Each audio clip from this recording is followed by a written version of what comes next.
I do not use an alarm to wake up. So right now it is 5:21 in the morning.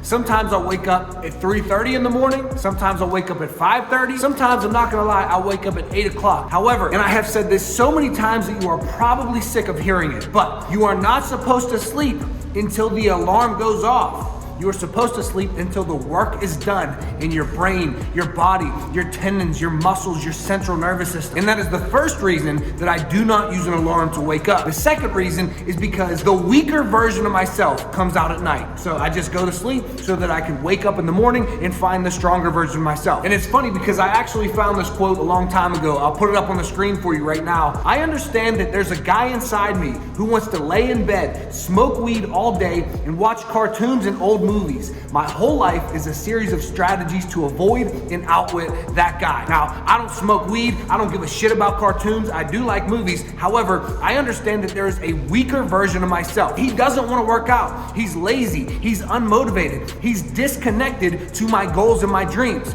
But I have to bring out the stronger version of myself, the guy who is motivated, the guy who does want to put in the work, the guy who wants to develop discipline and grit and determination. And I have to find that guy every single day so that I can outwork, so that I can outwit, so that I can triumph over the weaker, the lesser version of myself, because we all have it. We all have a lesser version of ourselves who doesn't want to put in the work.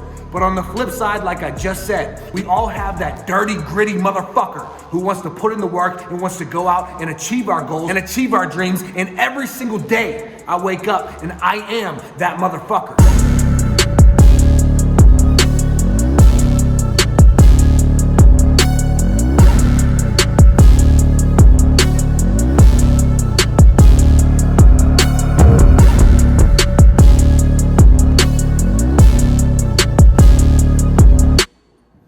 Two, no work, no food. As you just saw, I was doing some work on my laptop, and I hold myself to this standard every single day. If I don't put in any work, I do not eat. And I'm not making this up. This is actually in the Bible. He who does not work shall not eat. I think back to my mother who raised me. I never had a father. My mom, single mother, had to work for us to eat. If she didn't work, we wouldn't eat. And it would be extremely easy for me to be at this point where I am right now, decently successful. I quit my job to do YouTube full time. I could easily just get lazy. However, I need to remember where I came from, and I need to remember how I was raised and what I stand for and what I want to accomplish in this life. And if I'm gonna do that, I gotta stay hungry. Not just hungry for food, but hungry for my purpose, for my goals, for my dreams. I gotta want it, and I gotta want it bad. So, no work, no food. I do not get to eat until I put in some sort of work towards my goals and dreams that day.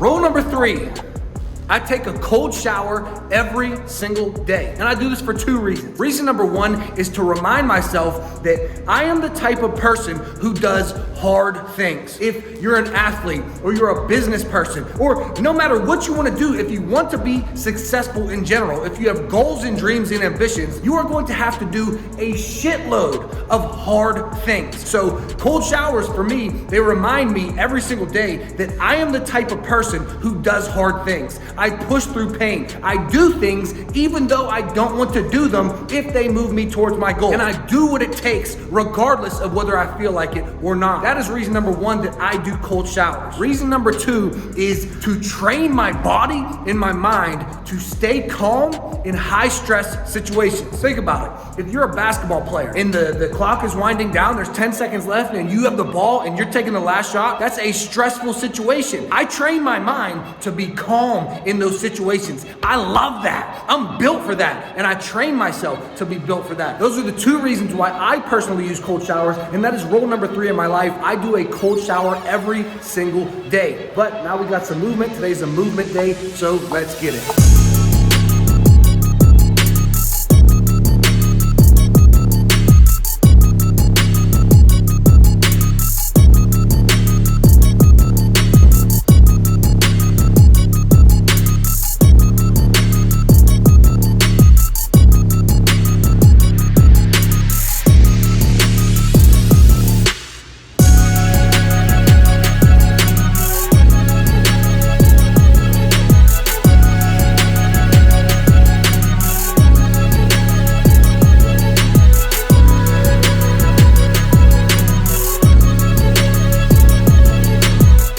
number 4, I don't do fake dopamine. I do authentic dopamine or boredom only. Guys, if we wanted to, we could get on our phones and we could scroll all day, every day on TikTok and Instagram and Facebook and YouTube. You cannot allow yourself to condition your brain to not get as excited when real things in your real life happen. And if you're getting all these fake dopamine hits, anytime that you really do something exciting, like an accomplishment or a goal, or you hit a new personal record, those times aren't going to be as exciting if your dopamine receptors are used to just getting hit after hit after hit of dopamine. You might want to set the standard in your life, but this is the standard that I set for myself. No fake dopamine, authentic dopamine only, or boredom, and that is rule number 4.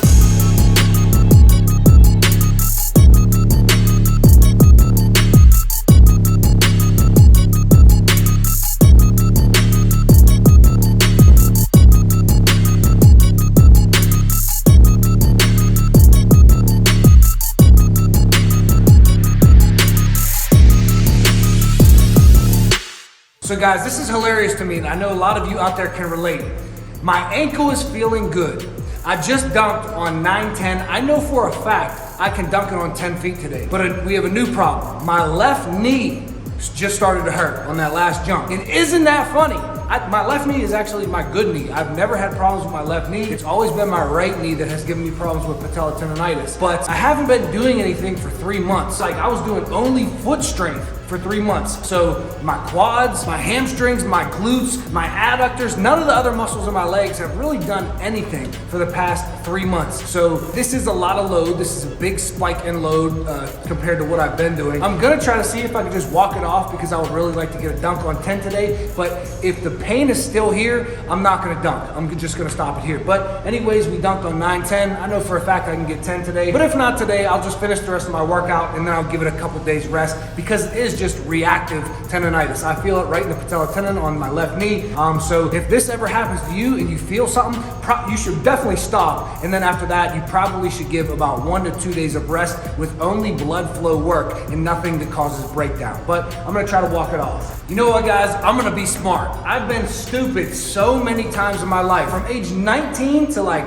27, I've been stupid. And in moments like this, I keep going. So we got to dunk on 9-10. We need to just chalk that up as a win. Stop trying to dunk.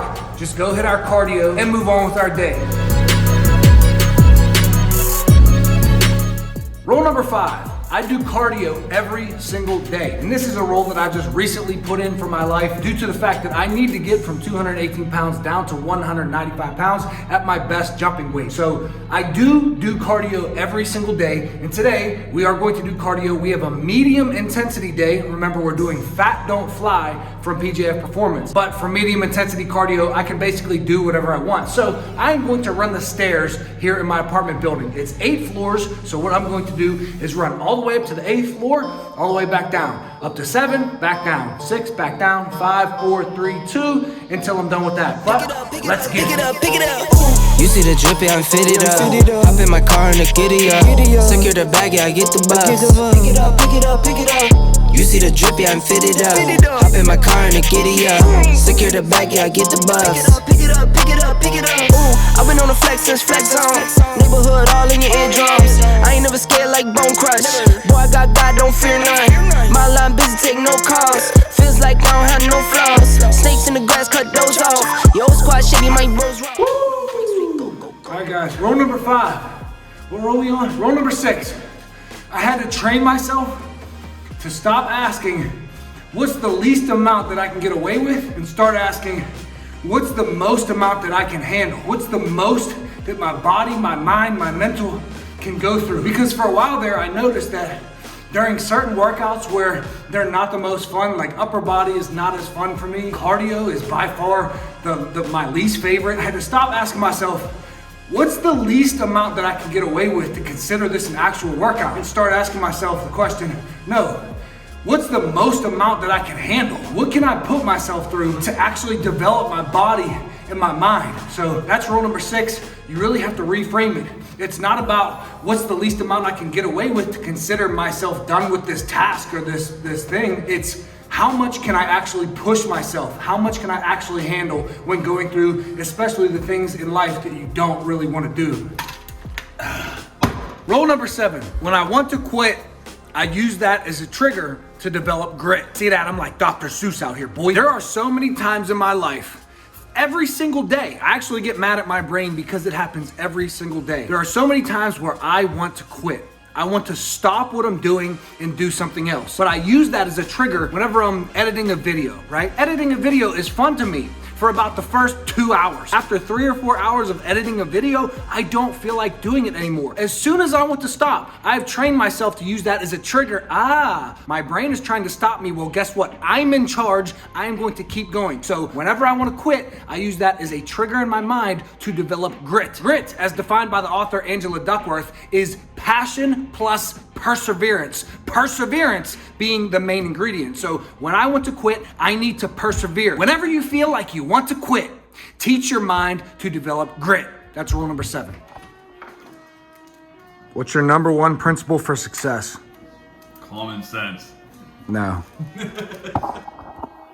Rule number 8, create clarity. In order for you to achieve your goals, you are going to have extreme clarity on your goals. If you think that right now you do have clarity on your goals, listen to this quote from Tom Bilyeu. I love this quote and I live by this quote. If you don't know what you should be doing, exactly what you should be doing right now, that is the best case scenario to move you towards your goals the quickest, then you don't have enough clarity. And a lot of times, I don't know exactly what I should be doing right now. So I need to journal about my goals. I need to meditate on my goals. I need to visualize my goals. So if you don't know what you should be doing right now, that is the best case scenario to move you towards your goals the fastest in the most efficient way possible. That is what we are aiming for. So ladies and gentlemen, rule number 8 is create clarity.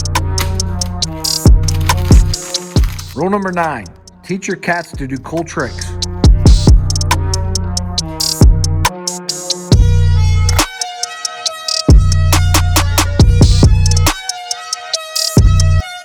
I'm just joking, guys. Rule number 9 that I have for my life, remember, this is just my advice. Rule number 9, the standard that I set for myself is no screens for the hour before I go to bed. So no laptops, no cell phones, no television. And this is big for me because I noticed that I like to work late into the night. What I have done and what has worked for me is no screens for 60 minutes before I go to bed. And instead of looking at any type of screens, instead of doing work on my laptop, I either read a book or I do some mobility work or I go for a walk on the treadmill or I go for a walk outside or I walk Cairo. I do something other than look at screens because screens are just going to suppress my melatonin and that is going to affect my sleep, which for athletes, you need sleep because sleep is where you recover the most. And last but not least, ladies and gentlemen, I tape my mouth shut before I go to sleep. That's rule number 10 for me. Every single night, I tape my mouth shut while I am sleeping. Now, I've talked about this over and over and over, so I'm not gonna go into too much detail, but I use this Ariza medical tape. I tape my mouth shut so that it forces me to breathe through my nose while I am sleeping because I did a test. I actually made a video. I'll link it up here somewhere, but I used to wear a Whoop watch, which tracks your heart rate and it tracks your recovery. And I noticed that every time that I tape my mouth shut, I had on average 20 to 30% more recovery than if I did not tape my mouth shut. So I did that for a month and the results for me were it was just a no-brainer. Taping my mouth shut helps me get more recovery. So in addition to not waking up to alarm, taping my mouth shut, not looking at screens, all of this stuff combined is going to help my recovery. It's going to help me become successful in general, but a lot of these tips are going to aid in my recovery. And for me, at 31 years old with a busted ankle and now some weird patella tendonitis in my left knee, which I've never had issues with my left knee, I need as much recovery as possible. So these are my 10 tips for success. Let me know yours down below. I've been to myself, just me lately. I don't need a lot. No. Just me and the fam, few friends ain't playing. I don't speak a lot, and I can't stop. And I can't stop. And I